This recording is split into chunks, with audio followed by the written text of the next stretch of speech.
Hello my dear family, ఈరోజు మెంతి పరాటా చేశానని చెప్పాను కదా.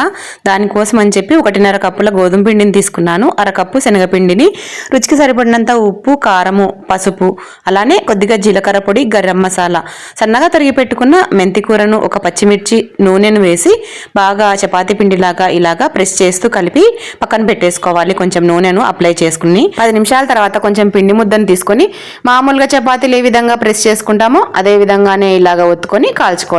మనము మడత వేసి కూడా ఈ చపాతీలను కాల్చుకొని తినొచ్చు. చాలా అద్భుతంగా ఉంటాయి. ఏ కర్రీ లేకపోయినా సరే పెరుగుతో కానీ లేదా ఆవకాయతో కానీ అద్దుకొని తినొచ్చు. ఈ పరాటాలు ఆరోగ్యానికి కూడా చాలా మంచిది.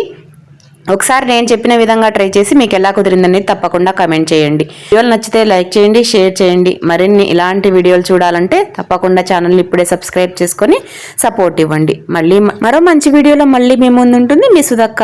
అంతవరకు సెలవు.